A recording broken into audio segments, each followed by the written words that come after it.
নমস্কার।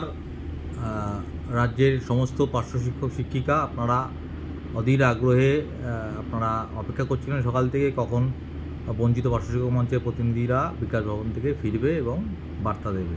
আপনারা ইতিমধ্যে মনোরঞ্জনদার বার্তা শুনেছেন।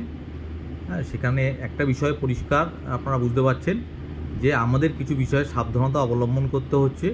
তার কারণটা হচ্ছে আমাদের বন্ধুর চেয়ে শত্রুর সংখ্যা বেশি, এবং সেই শত্রু আমরা ঘরেও আছে এবং আমরা বাইরে থেকেও নিয়ে আসি, ঠিক আছে?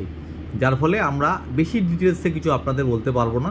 শুধু এইটুকু বলতে পারবো যে নেতৃত্বের উপর ভরসা রাখুন। তারা দেখছেন তো সকালবেলায় যাচ্ছে বিকাশ ভবন, নিজের বাড়ি থেকে বেরিয়ে আবার বিকালবেলায় ফিরছেন। তারা পরিশ্রম করছেন, কষ্ট করছেন, ঠিক আছে? নিজের পকেটের পয়সা খরচা করেও করছেন, ঠিক আছে? সুতরাং আন্দোলন করছেন, প্রত্যেক সপ্তাহে প্রায় নিয়ম করে দপ্তরের সঙ্গে যোগাযোগ রেখে আলোচনার মাধ্যমে এগিয়ে যাচ্ছেন এবং এগোচ্ছে। এটা আশ্বস্ত করতে পারি আপনাদের। অত্যন্ত দ্রুততার সঙ্গে মাননীয় এসপিটি স্যার যা যা কথা দিয়েছিলেন আমাদের ডেপুটেশন দেওয়ার পরে এখনও অবধি তিনি তাই কথা সম্পূর্ণ রেখেছেন। এর বেশি কিছু বলা সম্ভব নয়।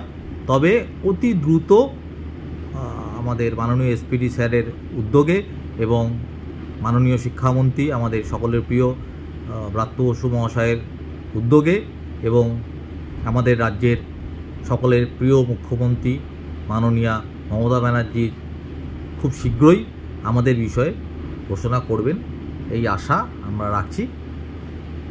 বিভ্রান্ত হবেন না, নেতৃত্বের উপর ভরসা রাখুন। কারণ আমরা পার্শ্ব শিক্ষক, মাইনে বাড়লে আমারও বাড়বে, আপনারও বাড়বে, ঠিক আছে? সুতরাং আমার মিথ্যা কথা বলে বা পার্শ্ব শিক্ষক নেতা হয়ে কোনো লাভ নেই, ঠিক আছে? কোনো ক্রেডিটেরও দরকার নেই, কারণ ক্রেডিট পার্শ্ব শিক্ষকদের কাছে পেয়ে কোনো লাভ নেই। যে পরিমাণ টাকা আমার পাওয়া উচিত সম্মানের সঙ্গে বাঁচার জন্য, সেই পরিমাণ টাকা যদি আমাদের অ্যাকাউন্টে ক্রেডিট হয় বা আমার অ্যাকাউন্টে ক্রেডিট হয়, তার জন্যই এই লড়াইটা লড়ছি। আমার হলে আপনারও হবে। সুতরাং এখানে ক্রেডিট পাওয়ার কোনো বিষয় নয়। আর বিনা স্বার্থে কেউ কোথাও কাজ করে না, এটাও মাথায় রাখবেন। আপনারা সবাই শিক্ষক, সমাজদারা ইশারাই কাফি।